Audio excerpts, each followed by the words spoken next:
So I did have a newsletter produced for Ward 1, but didn't mail it out. I printed some copies and took them to meetings. But I do have a postcard that I send out, and in the postcard, let residents know that they can get the digital copy at the Alderman's page. So it might be an option for you to consider. I asked the residents at neighborhood group meetings what they thought, and they didn't think it was worth spending the money on a mailing a newsletter. But they were happy to know they can get it at a meeting or go to the website. My other question is the furniture at the call center, and just wondering, considering our budget situation, is that something that could be split over 2 years? Just something that just to consider, see if that could be done, if that's possible. And that's all I got. Thank you. Okay. Anyone else? Question, Mr. Martinez. Alderman Patty Smith. Alderwoman Patty Smith. Not really a question, but since he started it, I got a counter. I still mail my newsletter out twice a year. Every single time it goes out, I get numerous texts, phone calls, and emails thanking me for it because the residents love it. So I've not stopped it because of that. I also put it on my Alderman's page, but it's one of those things, if you love a hard copy, you love a hard copy. And so I'm happy you're doing what you're doing, and you just do you. Okay.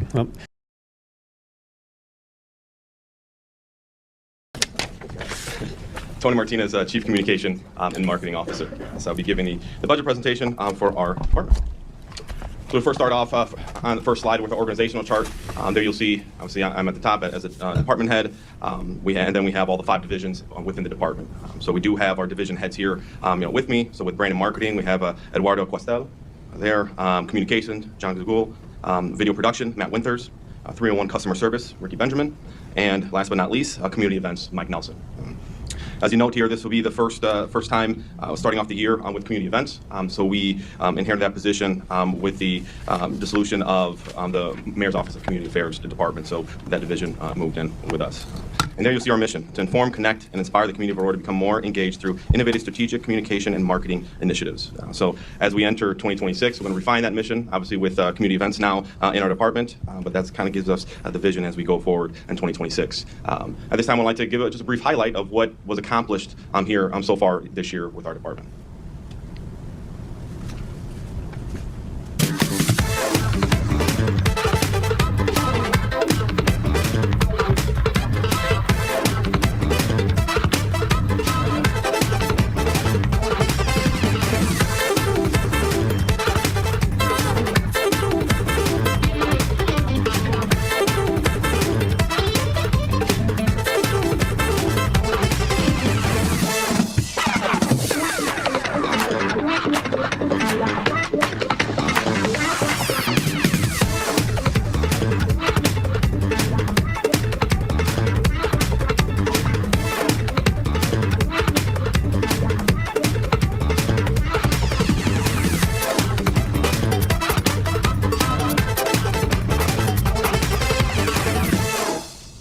So that was just a brief recap of what was accomplished here in 2025.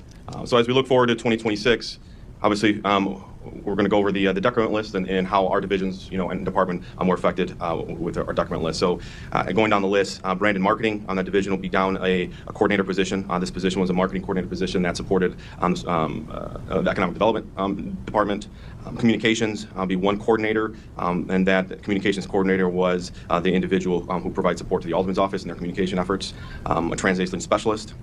In video production, the document of 2 seasonal positions. Customer service, 301, documenting 2 customer service representatives, and then community events, 1 coordinator position and 1 seasonal position. So total positions documented at 7.5 positions for a total of over $600,000 of our department budget for 2026. There were 2 decision packages right now that are tentatively approved by the Mayor's office for our department. The first one is customer service 311 for furniture for the area for our call takers. So I know some of you were in some conversations earlier this year when we were looking at 311 and then possibly remodeling Station 8 with customer service. That total was around maybe $2 million, but obviously that was taken off the docket. But there is definitely a need for furniture for our customer service representatives in that room. There's a lot of desks that's not functioning. It's really noisy in there. If you've been in there, the high ceilings in that building. So we're looking at some furniture to be able to kind of mask the noise a bit, since the call volume has doubled since transferring over to 311. So that'll be for the furniture for all the existing call takers that are there, and then. Another decision package for community events, and this is for education and training. So as we look and continue to plan events, logistically, and then also for safety of events, it's important to get our staff up to date with the best practices as we look at events, the escalating costs, especially when it comes to safety. We just want to make sure that our staff is trained, make sure we're following best practices to try to keep those costs down as much as we can, and to learn from other folks throughout the nation, in those trainings and conferences. So as we look for 2026, here are some goals. I just picked out just a couple. We have a lot of goals for our department, and we'll be redefining them later this year with the department. But first one is to develop a communication and marketing plan, a robust one that aligns with the new city priorities, right? The new administration, as the mission and vision are articulated and refined, just to make sure that we have all the tactics in place to be able to communicate it and market that effectively to our community. We're looking at reviving the quarterly Aurora Borealis. So we haven't had the newsletter in a long time. So we're looking at even later this year, actually later probably this month or early next month, of doing a full run of the Aurora Borealis, send it out to all our 60,000 plus households. But then on the front cover, if residents still want to receive the physical newsletter, they would have to opt in to receive it. This way we can try to mitigate future costs, because it is pretty costly to send out to 60,000 households. But we also don't want to miss out on that demographic community that still wants the physical newsletter. So we will have that as an opt-in, and it'll be on a rolling basis. But we'll also post. We'll obviously post it digitally, every quarter, and it'll be a full run. It'll be 16 pages in English, 16 pages in Spanish. So it'll be a great newsletter, quarterly, just to keep people informed on the things going on throughout the city. And then another goal for 2026 is to launch the Meet Your Officials on ACTV. So we have increased our programming at ACTV in the TV studio. We also want to give our elected officials a chance, to be on ACTV and utilize the TV studio to whatever cadence kind of we agree on. So we're looking at really formulating what that plan looks like. So then that way we can just keep the community apprised of things going on in the different, obviously different wards, and our elected officials getting to know them a little better. And that's the end of my presentation. Thank you, Mr. Martinez. I'm going to say a few things, but I'm going to probably come back as well towards the end. And I mean, this is a compliment. You really know how to market yourself here. This definitely reflects what you're trying to do there with your team, for sure, with this presentation here and use of digital graphics and whatnot. So I'm looking forward to meet your officials, first and foremost. And looking at what you did here with your presentation, I think maybe I'm interested in doing something similar for the Alderman's Corner. So I might have to turn in my administrative aide and my daughter at home, or to my production assistants, and maybe come up to your floor and do it next time, work with your team. But I will say that you are doing just as good, if not a better job, as your predecessor so far. I'm really impressed with how you came here today. So we can see that you're always very respectful as well with your dress, and respectful for this process. So with that said, I will start here with my colleagues first, and any questions they may have. Alderman Dan Barrero. Oh, wow. You raised the bar on the budget presentations. You're in trouble. So I have a couple questions regarding some of the line items. One is 1602 3220 contracted services. It has $60,000, but it doesn't say what it's for.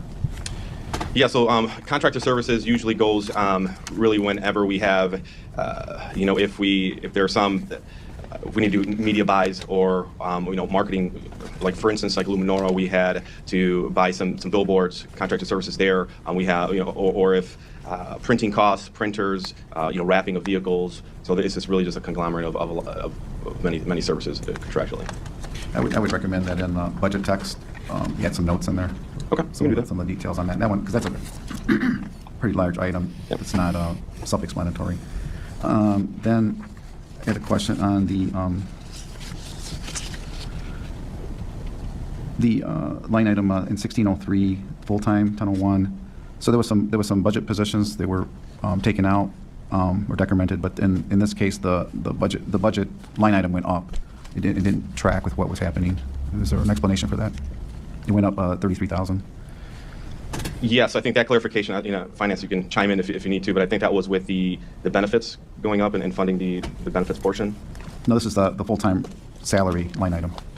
Oh, actually, so the increase in that salary is, so we did have a position in the middle of this year that was a manager position, but now it's going to be elevated to the director position with a new employee that came in. So that's the salary difference, for okay. that line item. And then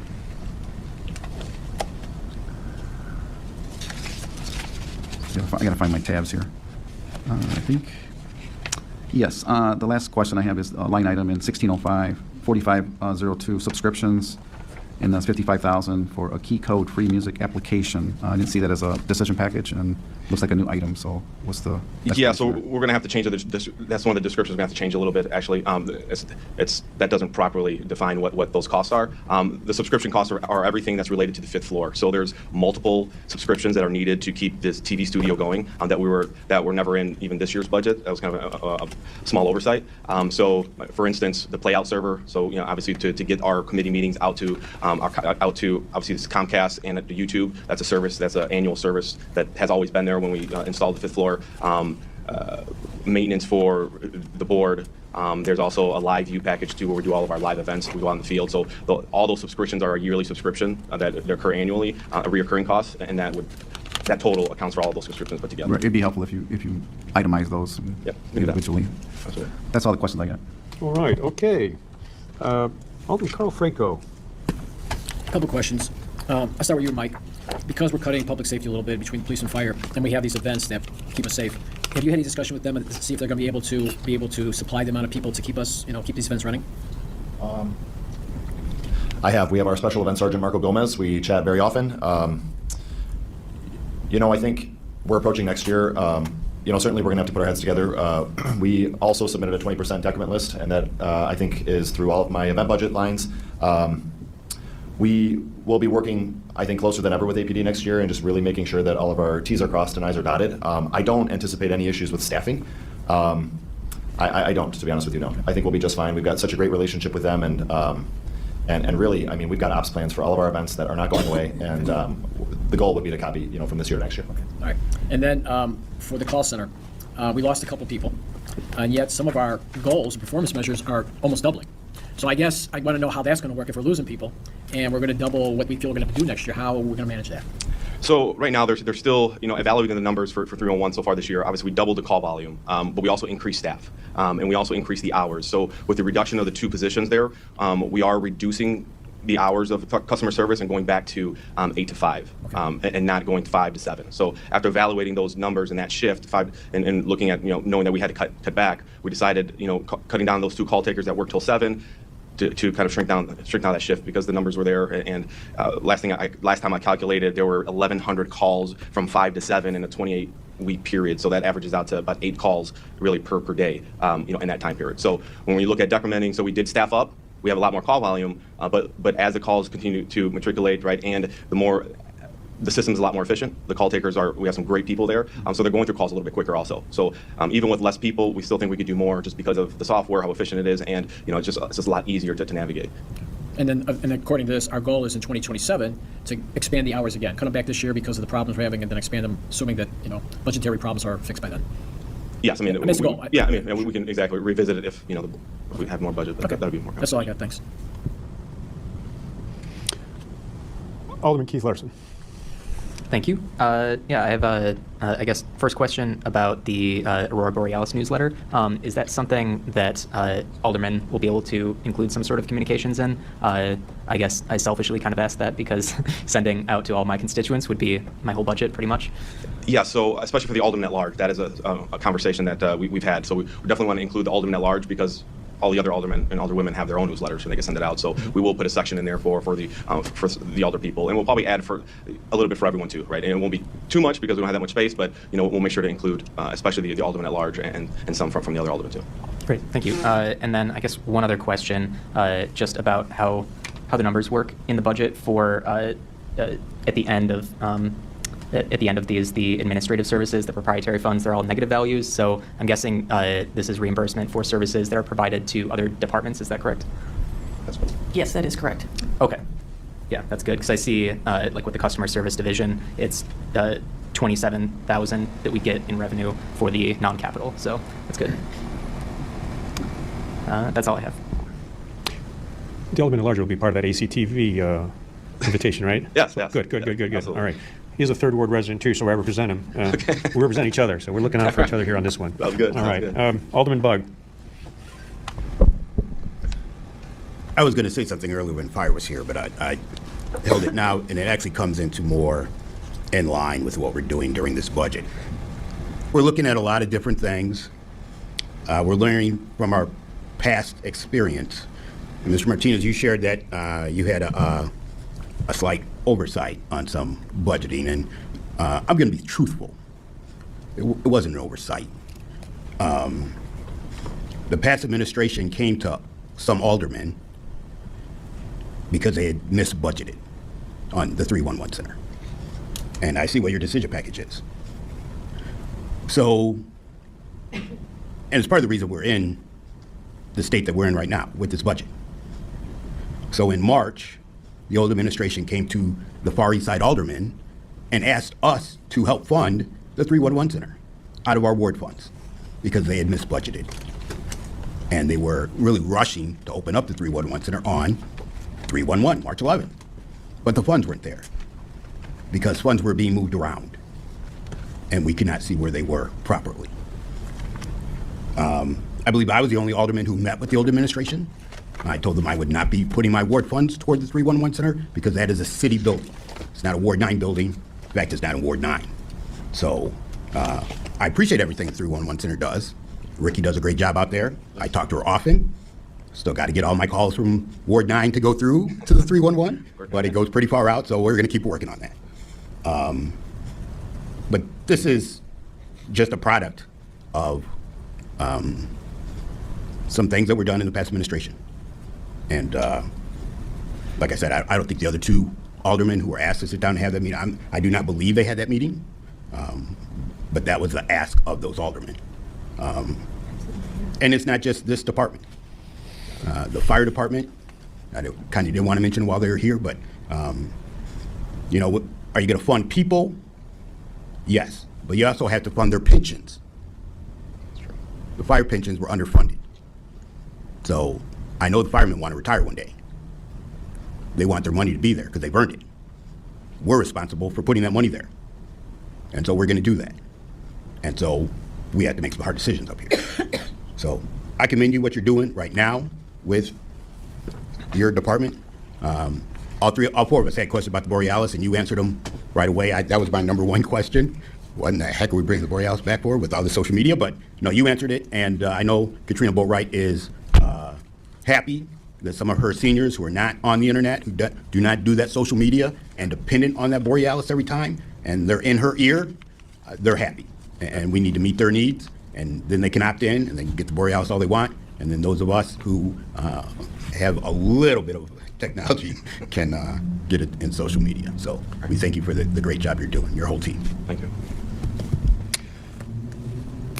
And I have a couple questions now as well here for you, or maybe just a few comments in regards to what happened this past year, and echo the sentiment of my colleague here from the 9th Ward. But 311, they're doing a great job. Unfortunately, that's the only way I can reach anybody, any department, on the phone here at the city. And we have their phone numbers on the webpage, and they don't work. They don't even bounce back sometimes to 311. And I'm not sure if that's been corrected. I have expressed that a couple times to the staff in the alderman's office, and also sent an email, I think, directly to the 3rd floor at least once, about making sure that we correct that. It's very important. And making sure that our information is updated. Also on our webpage, you know, we had some challenges with coordinating even the schedule here for the budget between Mrs. Peterson and I, until I discovered that I was using the wrong calendar. And the calendar I was using was the one on our website, which wasn't up to date or adequate in terms of our meeting times and whatnot, and trying to coordinate a schedule. And so I think there's certain things that we need to do to improve. It's not uncommon. It's something that everybody should always strive to do, is to have improvement. And the other thing too is, I know we had some budgetary challenges, and also we had some construction challenges with River Edge Park. So where I'm going at with this now is also a very important date and event, which is 4th of July. Did attend finally after a few years of hiatus with my family downtown at the Aurora Transportation Center area, and you know, logistically worked great. A few police officers, some private, I don't know if you want to call them security, or you know, assistants, that you had, and you pulled it off great with them. A lot of energy. I'm sure we're going back to River Edge Park next year. Is that correct? Okay. Yes, sir. All right, and I'd like to go back to a little tradition of trying to time up the music. Make sure that the music works with fireworks. Yeah, our Because we DJ was had, having a little too much fun that night. I really love the DJ. He's a Third Ward resident. God bless him. I think he forgot that the fireworks started. Yeah, I think so. With all the excitement, we all were having a good time with them too. So hopefully this coming year, I know you guys work really hard. You were out there too, literally sweating and moving around, and I commend you for that and what you're trying to do with. You're trying to do a lot more with a lot less, and it's not going unnoticed. But some of these challenges, I think, are can be ironed out now if we're going back to our traditional way of doing things, especially for 4th of July. So thank you for listening too on that accord. So with that, Alderman Ambrero, do you have another question? Yes, I do. Thank you, Chairman. So one kind of a question comment is, so I did have a newsletter produced for Ward 1, but didn't mail it out. I printed some copies and took them to meetings. But I do have a postcard that I send out, and in the postcard, let residents know that they can get the digital copy at the Alderman's page. So it might be an option for you to consider. I asked the residents at neighborhood group meetings what they thought, and they didn't think it was worth spending the money on a mailing a newsletter. But they were happy to know they can get it at a meeting or go to the website. My other question is the furniture at the call center, and just wondering, considering our budget situation, is that something that could be split over 2 years? Just something that to consider, see if that could be done, if that's possible. And that's all I got. Thank you. Okay. Anyone else? Question for Mr. Martinez. Alderman Patty Smith. Alderwoman Patty Smith. Not really a question, but since he started it, I got a counter. I still mail my newsletter out twice a year. Every single time it goes out, I get numerous texts, phone calls, and emails thanking me for it because the residents love it. So I've not stopped it because of that. I also put it on my Alderman's page, but it's one of those things, if you love a hard copy, you love a hard copy. And so I'm happy you're doing what you're doing, and you just do you. Okay.